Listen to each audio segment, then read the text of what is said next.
Bismillahirrahmanirrahim. Assalamualaikum warahmatullahi wabarakatuh. Di sini ketemu lagi dengan mata kuliah Statistika Pendidikan. Pada pertemuan ke-7 ini, saya akan bahas sedikit tentang pengujian hipotesis bab 7 ya. Untuk materi sudah saya upload di LMS, silahkan untuk di-download. Di sini untuk pengujian hipotesis ini adalah materi awal sebelum nanti kita masuk ke statistika inferensial ya. Statistika inferensial itu nanti kita akan bahas setelah UTS. Nanti ada uji normalitas, uji homogenitas, kemudian ada uji perbandingan, ada uji korelasi, ada regresi gitu ya. Nanti kita akan bahas setelah UTS saja. Untuk pertemuan ke-7 ini pengantar aja untuk statistika inferensial.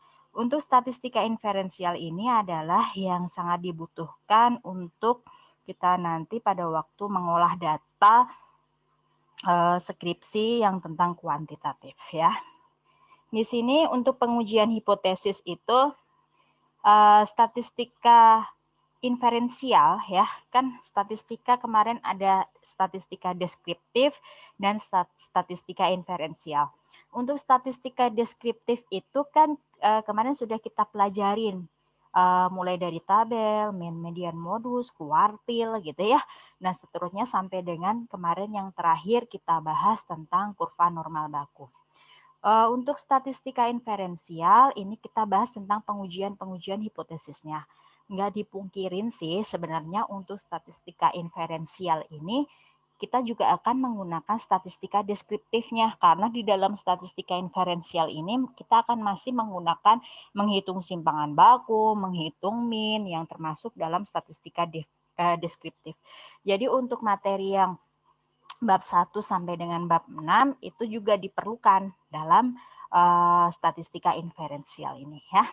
Untuk statistika inferensial itu dibagi menjadi dua, yaitu ada statistika parametrik dan statistika non-parametrik.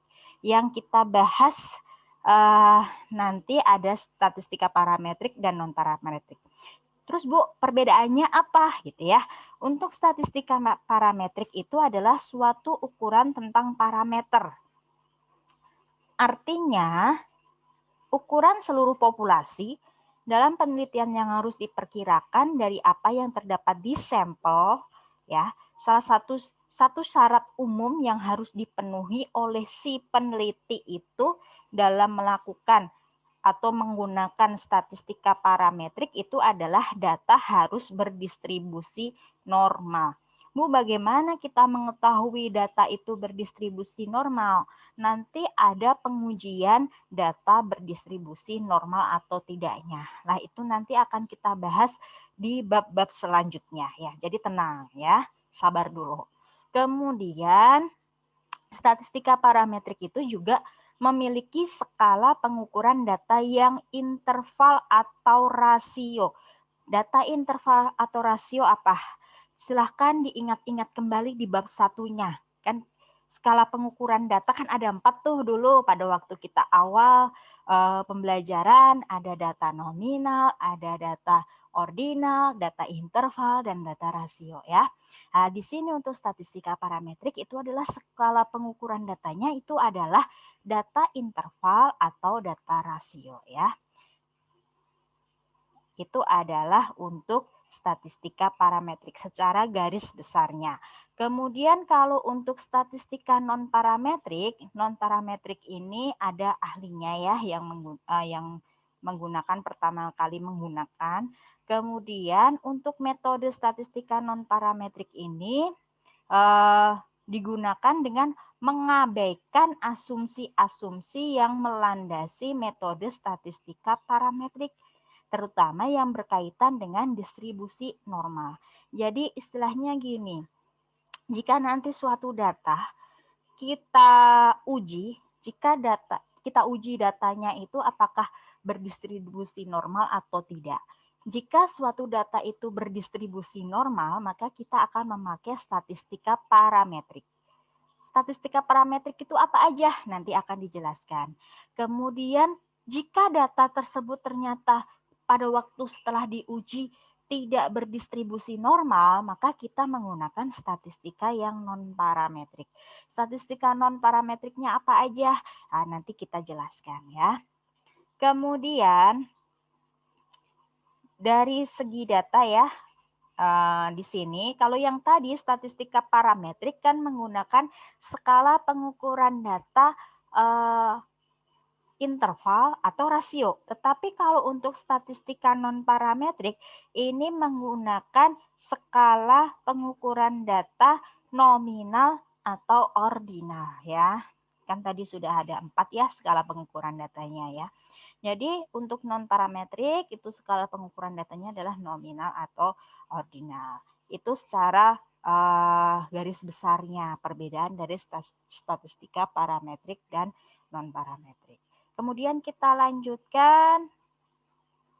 Di sini nanti untuk bab-bab selanjutnya kita akan membahas tentang uji perbandingan 2 sampel atau lebih sampel sama uji korelasi ya.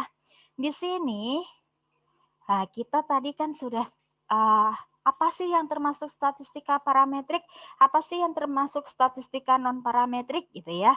Nah, yang termasuk statistika parametrik itu ini, sudah ada di tabel. Uji T berpasangan itu termasuk statistika parametrik. Uji T bebas atau independen itu statistika parametrik.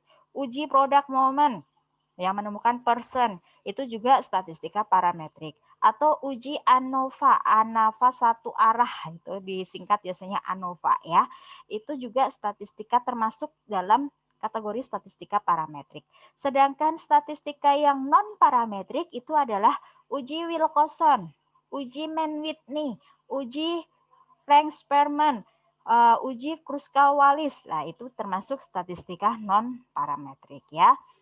Sini sudah dijelaskan nanti yang 2 sampel ini adalah termasuk uji perbandingan, sedang ini uji perbandingan ini ya. Ini uji perbandingan, uji T sama uji T bebas, uji T berpasangan, dan uji produk moment itu adalah uji korelasi. Nanti akan kita bahas lebih lanjut lagi di bab-bab setelahnya, setelah UTS ya. Kemudian setelah kita mengetahui statistika parametrik, statistika non-parametrik, kita juga akan dalam statistika inferensial itu tidak lepas dengan pengujian hipotesis. Hipotesis itu berasal dari bahasa Yunani, dari kata hupo dan tesis ya di sini. Hupo itu artinya sementara, kemudian tesis itu artinya adalah pernyataan atau teori. Ya. Jadi hipotesis itu pada dasarnya itu merupakan suatu proposisi atau anggapan yang mungkin benar dan sering digunakan sebagai dasar pembuatan keputusan ataupun untuk dasar penelitian untuk yang lebih lanjut ya. Misalkan atau biasanya hipotesis dugaan sementara gitu ya, pernyataan sementara. Tapi pernyataan sementaranya itu belum tentu benar, maka perlu diuji kebenarannya ya hipotesisnya itu dengan kita adakan uji-uji tadi menggunakan statistika parametrik maupun statistika non parametrik. Nah, di sini misalkan seorang peneliti akan membandingkan metode yang dipergunakan dalam pembelajaran matematika di kelas 7 SMP ya. Misalkan metode yang akan diteliti itu ada metode demonstrasi dan metode ceramah. Nah, kedua metode itu dibandingkan untuk mengetahui manakah yang lebih efektif digunakan dalam pembelajaran.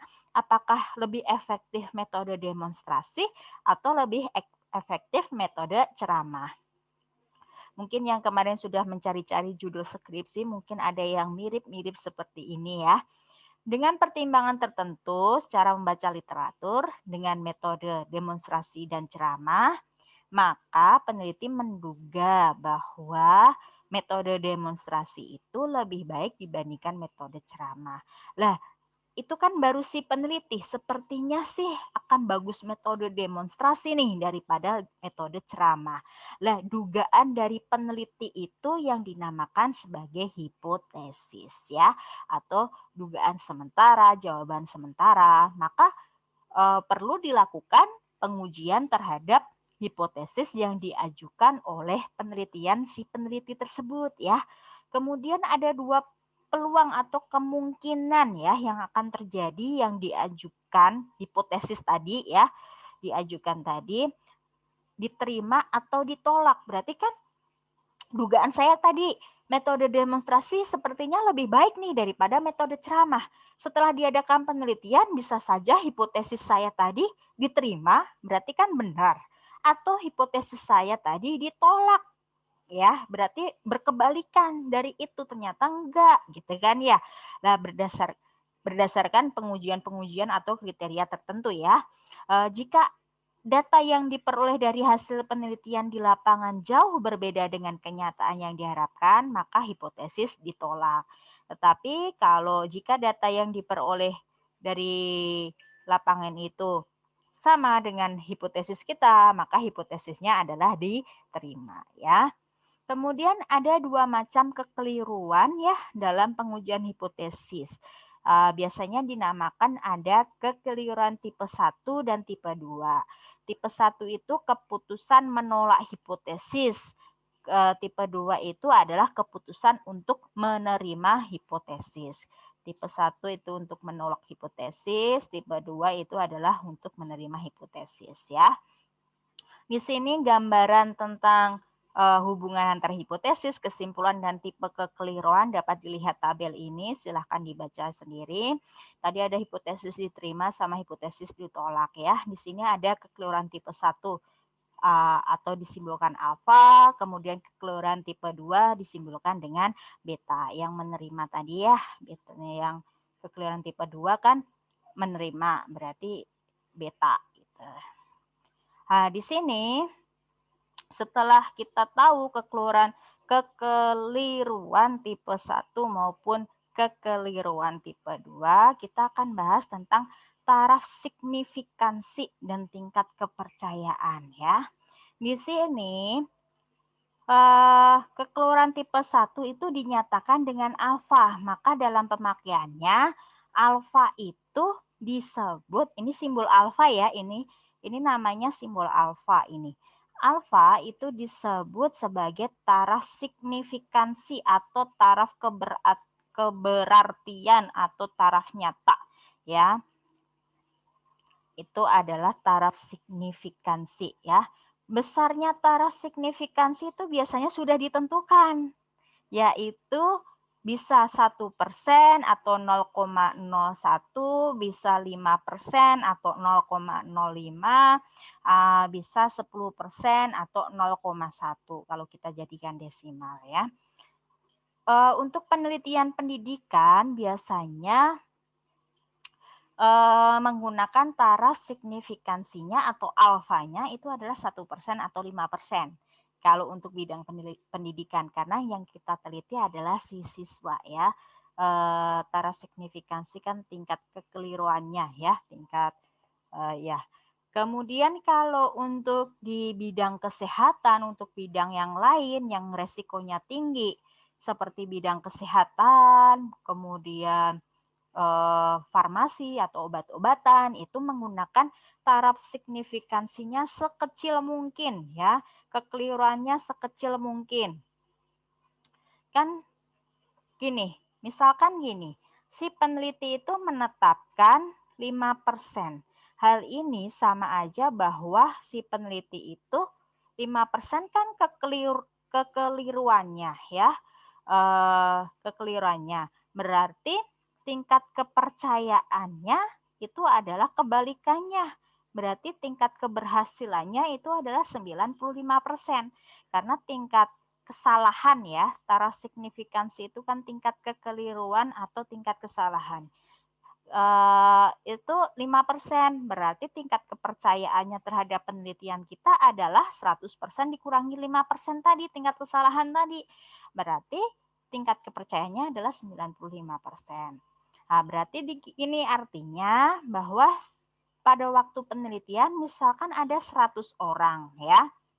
Misalkan ini di bidang pendidikan aja, kita gunakan 5%, misalkan pada waktu penelitian 5%. Berarti misalkan ada 100 orang yang saya teliti, berarti ada 5% itu adalah terjadi kesalahan. 95% itu adalah yang sesuai ya. Berarti 5% dari 100 orang adalah 5 orang itu terjadi penyimpangan atau kesalahan, kekeliruan. Sedangkan 95 orang itu adalah yang penelitiannya sesuai dengan kita. Maksudnya gini, kan gini ya, pada waktu kita penelitian, mungkin si 5 anak ini belum tentu dia mengerjakan soal yang kita berikan itu pada waktu itu mendapatkan nilai jelek, belum tentu dia itu tidak bisa mengerjakan. Karena si siswa itu bisa jadi pada saat kita kasih tes, kita kasih soal, si siswa tersebut ada masalah atau memang lagi sakit tetapi memaksakan untuk masuk. Misalkan seperti itu, memaksakan untuk ikut ujian ya. Nah, itu kan juga akan mempengaruhi penelitian kita. Karena kita kan untuk penelitian hanya berdasarkan data si A mendapatkan 60, ya udah si A ditulis 60 tanpa tahu bahwa ternyata si A itu dapat 60 itu karena dia itu sebenarnya pintar, tetapi pada waktu itu dia lagi sakit, jadi tidak konsentrasi ya, dan seperti itu. Makanya ada taraf signifikansinya atau tingkat kesalahannya kita di bidang pendidikan adalah 1% atau 5%. Berarti dari 100 orang itu diperkirakan ada 5 orang yang menyimpang dari penelitian kita gitu ya. Tapi tadi untuk bidang kesehatan kita gunakan taraf signifikansinya sekecil mungkin karena akan berbahaya kalau menggunakan taraf signifikansi atau tingkat kesalahannya tinggi. Misalkan kita menguji obat untuk obat apa gitu ya. Kalau kita menggunakan tingkat kesalahan tinggi akan beresiko tinggi juga karena bisa menyebabkan kematian atau overdosis. Makanya tingkat kesalahannya ditekan sekecil mungkin sampai 0,00 misalkan gitu ya 0,005 atau 0,001 agar si obat itu bisa bagus gitu ya, tidak menyebabkan kematian maupun overdosis gitu. Itu adalah dari taraf signifikansi ya. Tapi untuk bidang pendidikan biasanya kita gunakan 1% atau 5%. Kemudian untuk derajat kebebasan, ini derajat kebebasan ada yang menyimpulkan DK. Kalau untuk di bahasa Indonesia ada yang menyimpulkan DK, ada yang menyimpulkan DB ya, bukan demam berdarah ya, derajat bebas. Atau dalam bahasa Inggrisnya adalah DF, degree of freedom. Nah, itu adalah tingkat kebebasan untuk bervariasi ya, sehingga tidak terjadi kekeliruan dalam penafsiran. Untuk derajat kebebasan ini sebagai patokan membaca tabel statistika berkenaan dengan batas rasio penolakan ya. Nanti rumus derajat kebebasan itu bergantung pada jenis analisis statistik yang digunakan ya. Ada yang N dikurangi 1, ada yang N dikurangi 2 dan seterusnya. Nanti akan kita bahas satu persatu. Nanti derajat kebebasannya akan berbeda-beda ya. Ada rumusnya tersendiri-sendiri. Kemudian selanjutnya kita bahas tentang pengujian hipotesis ya. Pengujian hipotesis itu ini. Tujuan dari pengujian hipotesis itu adalah menguji parameter populasi berdasarkan sampel yang digunakan agar dapat disimpulkan secara general ya. Di sini jadi kita akan menguji suatu populasi. Misalkan kita akan menguji tentang kemampuan bahasa Inggris, materi bla bla bla bla ya, materi bla bla bla bla di MTS sekota Bandung. Kan nggak mungkin nanti kalian atau di SMP atau MTS sekota Bandung. Berarti kan nggak mungkin kalian akan mengadakan penelitian semua SMP MTS sekota Bandung. Ya mungkin aja, tetapi waktunya akan semakin lama. Kemudian kita akan butuh waktu yang ekstra banyak gitu ya. Jadi Oleh karena itu kita akan mengambil sampelnya beberapa MTS atau SMP di Kota Bandung. Nah, untuk pengambilan sampel itu ada beberapa, mungkin di metode penelitian sudah dijelaskan. Kalau Anda udah mendapatkan materi metode penelitian, pengambilan sampel ya, ada yang dikocok gitu ya, maksudnya diundi, ada yang proportive sampling dan lain sebagainya, banyak sekali ya untuk pengambilan sampel. Nah, kita ambil sampel misalkan di MTS 1 Kota Bandung gitu ya. Nah, nanti kita ambil dari populasi sekota Bandung tadi, kita ambil beberapa sampel. Nah, beberapa sampel ini baru kita gunakan untuk penelitian. Tetapi kesimpulan dari beberapa sampel yang kita ambil tadi, misalkan ambil dari MTS 1 Kota Bandung, kemudian SMP 46 Kota Bandung, kemudian dan lain sebagainya. Misalkan kita ambil sampel berapa. Nah, dari sampel tadi, sampel yang kita ambil tadi kan ada kesimpulannya kalau sudah kita melakukan penelitian. Nah, kesimpulannya itu nanti akan disimpulkan secara general, maksudnya disimpulkan secara umum. Jadi kesimpulannya adalah bahwa kemampuan berbahasa Inggris siswa kelas ini, materi ini bagus gitu ya, sekota Bandung. Tapi kesimpulannya adalah secara general gitu ya. Itu adalah pengujian hipotesisnya. Kemudian di sini untuk kesimpulan suatu penelitian itu berdasarkan pada hasil pengujian hipotesis ya. Yang diajukan dalam penelitian itu bahwa hipotesis itu diterima atau ditolak. Pada waktu pengujian hipotesis itu ada dua pilihan, yaitu menerima atau menolak hipotesis yang diajukan. Untuk memudahkan penentuan pilihan dari salah satu alternatif yang ada, maka digunakan rumusan-rumusan hipotesis yang biasanya dinyatakan dalam H0. Ini bukan HO, tetapi H0 dan H1.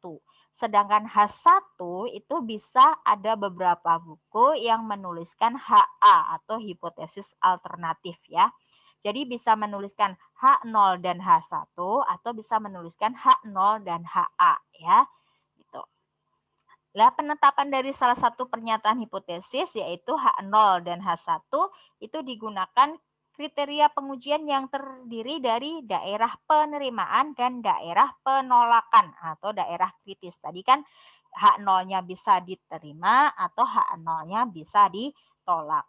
Untuk daerah-daerahnya ini kan kurva normal baku ya yang sudah kita bahas pada pertemuan minggu lalu ya. Di sini kalau uji satu sisi berarti sisi kanan, berarti di sini yang ini seharusnya diarsir ya.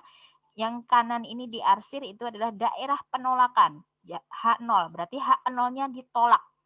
Kalau yang di sini adalah H0-nya diterima gitu ya. Bu, masih bingung. Ini masih apa ya? Masih pengantar. Nanti akan paham sendiri pada waktu kita bahas per uji-ujinya ya. Bukan uji nyali.